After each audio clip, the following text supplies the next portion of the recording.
tanggal 25 Pak Prabowo mendaftar ke KPU sebagai pasangan calon presiden, calon wakil presiden. Sesudah keputusan MK. Dan kemudian di MK dibentuk MK yang hasilnya mengatakan bahwa terjadi pelanggaran etika berat yang menyebabkan keputusan yang dibuat oleh MK secara etika bermasalah. Kemudian Bapak punya waktu sampai dengan tanggal 13 November. Karena di situ adalah waktu terakhir untuk mengambil keputusan bila ada perubahan. Sesudah Bapak mendengar bahwa ternyata pencalonan persyaratannya bermasalah secara etika, pertanyaan saya, apa perasaan Bapak ketika mendengar bahwa ada pelanggaran etika di situ? Baik, waktunya habis. Kami berikan kesempatan kepada calon presiden nomor urut 2 untuk menjawab selama 2 menit. Waktunya dimulai dari sekarang. Jadi Mas Anies ya memang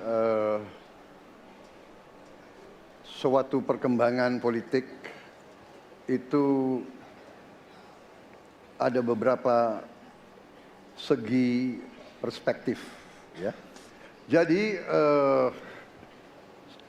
tim saya, para pakar hukum yang mendampingi saya menyampaikan bahwa dari segi hukum tidak ada masalah. Masalah yang dianggap pelanggaran etika sudah diambil tindakan dan keputusan ya waktu itu oleh pihak yang diberi wewenang. Kemudian sudah ada tindakan dan tindakan pun itu masih diperdebatkan karena yang bersangkutan masih memproses. Tetapi intinya adalah bahwa keputusan itu final dan tidak dapat dirubah. Ya, saya laksanakan ya. Dan kita ini bukan anak kecil, Mas Anies ya. Anda juga paham ya. Sudahlah ya. Sekarang begini. Intinya rakyat yang putuskan, rakyat yang menilai. Kalau rakyat tidak suka Prabowo dan Gibran, nggak usah pilih kami, saudara-saudara sekalian. Dan saya tidak takut tidak punya jabatan, Mas Anies. Sorry ya. Sorry ya. Para penang, Mas Anies, saya tidak punya apa-apa. Saya sudah siap mati untuk negara ini. Baik. Waktu Anda habis, Bapak, dan selanjutnya kami persilakan kepada calon presiden nomor urut 1 untuk menanggapi jawaban dari calon presiden nomor urut 2. Waktu Bapak 1 menit. Dimulai dari sekarang. Fenomena ordal ini menyebalkan. Di seluruh Indonesia kita menghadapi fenomena ordal. Mau ikut kesebelasan ada ordalnya. Mau masuk jadi guru ordal. Mau daftar sekolah ada ordal. Mau dapat tiket untuk konser ada ordal. Ada ordal di mana-mana yang membuat meritokratik nggak berjalan. Yang membuat etika luntur. Dan ketika fenomena ordal itu bukan hanya di masyarakat, tapi di proses yang paling puncak terjadi ordal, maka rakyat kebanyakan, dan ini saya rasakan beberapa waktu yang lalu, beberapa orang guru berjumpa dengan saya dan mereka mengatakan, Pak, di tempat kami pengangkatan guru-guru itu mendasarkan ordal. Kalau tidak ada ordal, nggak bisa jadi guru, nggak bisa diangkat. Lalu apa jawabannya? Atasan saya bilang, wong yang di Jakarta aja pakai ordal, kenapa kita di bawah tidak boleh pakai ordal? Negeri ini rusak apabila tatanan itu hilang. Waktunya habis. Ya.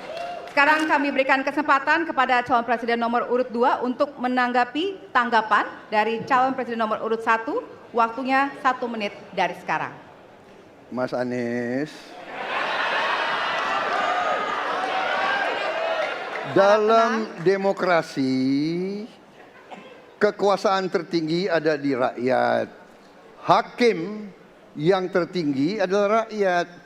Tanggal 14 Februari, rakyat yang akan mengambil keputusan. Kalau kami tidak benar, salah, berkhianat, rakyat yang akan menghukum kami. Waktu masih ada, Bapak? Sudah cukup? Baik, terima kasih. Harap tenang hadirin, kita akan lanjutkan. Ya, kita akan lanjutkan. Assalamualaikum warahmatullahi wabarakatuh. Perkenalkan, nama saya Felisa Putriedia dengan NIM 44250624 dari kelas 441A06 Prodi Ilmu Komunikasi. Hari ini saya akan menganalisis pidato dari tokoh politik. Secara keseluruhan, pidato tersebut belum sepenuhnya sesuai dengan kaidah kebahasan bahasa Indonesia yang baku. Bahasa yang digunakan adalah lisan, spontan, dan emosional, yang terdapat unsur non-baku dan campur bahasa asing, kurangnya memperhatikan prinsip kalimat efektif. Dalam konteks pidato tokoh politik di ruang publik, seharusnya memakai bahasa yang lebih baku, tertata, dan menjadi teladan untuk masyarakat. Gaya bahasa yang digunakan adalah retoris, emosional, dan konfrontatif. Contohnya seperti nada tinggi dan penegasan berulang, bahasanya yang lugas dan langsung, dan mengandung ekspresi yang spontan, seperti saya tidak takut. Gaya ini efektif menarik perhatian dan menunjukkan ketegasan, tetapi tidak mencerminkan kesopanan dan ketertiban bahasa dalam pidato resmi. Tata bahasa yang digunakan yaitu menggunakan tata bahasa lisan, bukan tulis atau formal.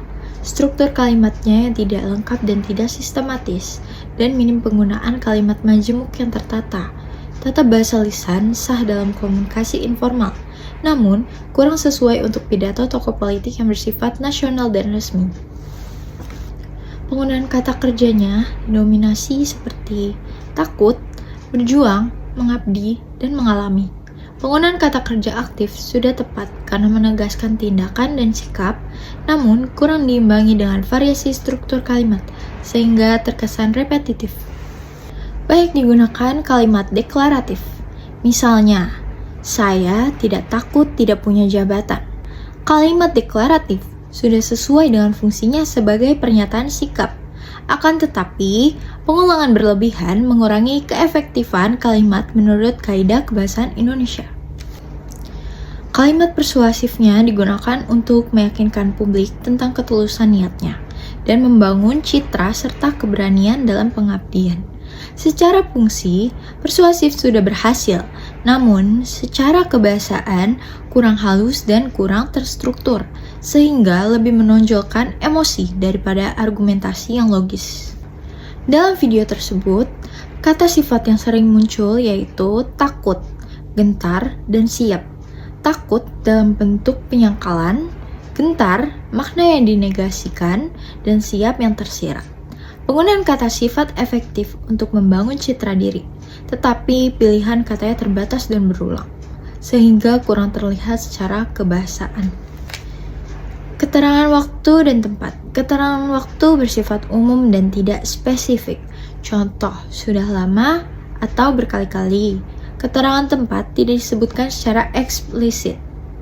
Ketidakhadiran keterangan waktu dan tempat yang jelas membuat pidato kurang kontekstual secara kebahasaan, meskipun masih dapat dipahami secara makna. Penggunaan akronimnya tidak ditemukan dengan resmi dan terdapat penggunaan istilah asing non-formal, yaitu sorry. Penggunaan ungkapan tersebut tidak sesuai dengan kaidah bahasa Indonesia yang baku dan kurang pantas dalam pidato tokoh politik, meskipun memberi efek retoris dan kedekatan dengan audiens. Baik, saya simpulkan, jadi pidato dalam video tersebut efektif secara emosional dan persuasif, namun belum sepenuhnya memenuhi kaidah kebahasaan bahasa Indonesia, terutama dalam aspek kebakuan bahasa, tata bahasa, pilihan diksi, dan struktur kalimat efektif. Gaya bahasa yang kuat membuat pesan tersampaikan, tetapi mengorbankan ketepatan dan ketertiban berbahasa yang seharusnya dijaga oleh tokoh politik. Baik, sekian analisis pidato tokoh politik dari saya. Kurang lebihnya mohon maaf. Wassalamualaikum warahmatullahi wabarakatuh.